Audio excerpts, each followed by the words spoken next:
Okay, so I'm gonna try this in a pointed up angle today instead of straight down. So give you guys an update on my skin. Let's get our light that we like to get. I guess the light is here today, even though it never moved. Okay, so this is what's going on. This breakout over here looks smaller and more contained. I messed up my skin over here, mainly here. So instead of like looking at the hair as I'm tweezing, I was doing the method where you kind of like glide until you catch some hair, or you just like randomly pick.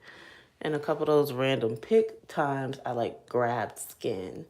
So that's what this and whatever else looks like that is. I also have this breakout up here. It's taking everything in me not to pop it, dismantle it, put that thing back where it came from.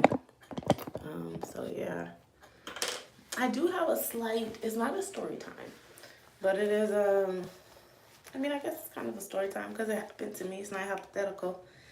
So this morning, so we're going to start off with our salicylic acid 2% from The Ordinary.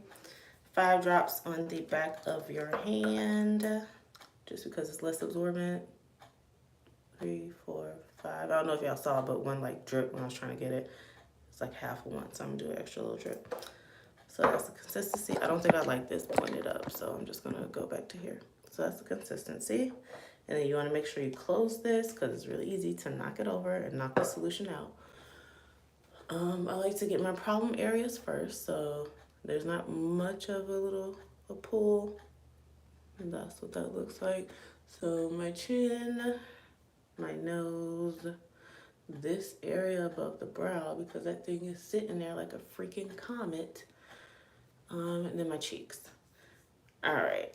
So this morning, as you can see, I mean, on some of my other videos, my hair might be straight, but typically it's curly. Typically it's, you want to make sure you work in the problem areas, work it in, and then, you know, go around any other areas. Be careful around your eyes. I always go in an upward motion. For it to be Sunday, I sure am getting a lot of emails. That feels like that's all baked in. Okay, so this morning, right, I was doing my hair in the shower. I was like, because yesterday I walked around, I left conditioner in, and I did some movement yesterday, and I saw like a lot of white fall out. And I was like, I just washed my hair, so I know that's not dandruff. And I was like, oh, that's the conditioner I need to wash out. So this morning, it's funny because I was in there with my shower cap, and I was like, hold up, I think I'm supposed to clean my hair. So I did that. Next is the niacinamide 10% and the zinc 1%. Also from, like, look at her or him or it trying to, like, just steal the show. Like, what are you doing? Like, you are not that girl. Like, what are you doing? Anyways, I thought today, I was like, oh, I'll 5 drops. 1, 2, 3, 4, 5. Today I thought, oh, I'll wear my hair straight. Like, I'll blow dry it. I'll wear it straight. It's Easter Sunday. I might be seeing some family later. So I was like, yeah, I'll just straighten it. I like looking at it straight. So then that reminded me of white supremacy. It reminded me of just the whole stigma, not the whole, because there are so many layers to hair and work, and black hair and work, and black women's hair and work. And by work, I mean like corporate work and businesses and professionalism, yada, yada, yada. So one of the family members I was thinking about seeing today, I recalled kind of like just having this moment where I was like, dang, you shackled to white supremacy. Usually, like I said, I wear my hair curled, and that day I had straightened it. And I posted a picture, and this was a while ago, because this was Facebook times, and I cannot tell you the last time I intentionally got on my personal Facebook profile to do anything. But anyways, my hair was straightened. It was a nice photo. I posted it, and this family member, older family member, first thing they said was, oh, it looks very professional. And mind you, I posted plenty of other pictures before 9.5 times out of 10 with my curly hair, and have never gotten that. And so we're going in with the natural moisturizing factors plus hyaluronic acid. And this I just do at least 2 roundabouts. So you'll see it'll be, so 1 roundabout, 2 roundabouts. That might actually be a bit much. That's 1 roundabout. No, that's right. 2 roundabouts, if that makes sense. So 1 round in, another round in. And so it just tickled me because I recall this same family member like just saying certain things, and it's just like, you are still steeped in traditional methods, or you're steeped in this is what's best for you. So you're going to project that onto other people. And I was just like, dang, there's some older people who will never not be shackled from white supremacy and thinking like this is the way, because that's all they've known. That's what they've been taught is perfect. They've been taught, like ingrained in their entire lives, that like locks, natural hair,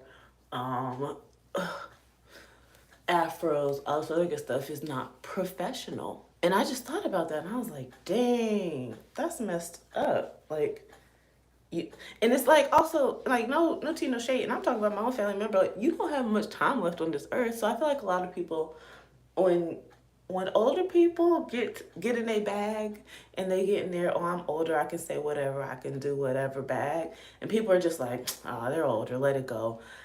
Oh, you know, they don't have much time. Let them just live like how they want to. And I'm the first one to be like, no. I don't care who, titles don't mean anything to me. I've been saying this since I think I was like 11, not 12, not 11, 12, 13. I don't give a about a title.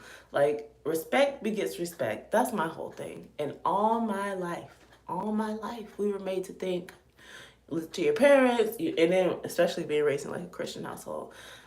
Honor thy mother and father, blah, blah, blah. And as I got older, I'm like, y'all always skip the line after that. That's basically talking about bring your child to anger. Y'all just want to focus on the honor thy mother and father, respect your elders. And it's just like, you don't just get respect for being older. And it confuses me. Because I'm like, as an adult right now, if and or when I have a child, I would never tell my child, like, that's an adult, you gotta respect them. Like, I'd be like, that's a human being, you have to respect them. But it's like, if a 45-year-old is trying to convince my child to jump off a cliff and they're like, oh, you're an adult and I respect you and trust you, so yeah, let's do it.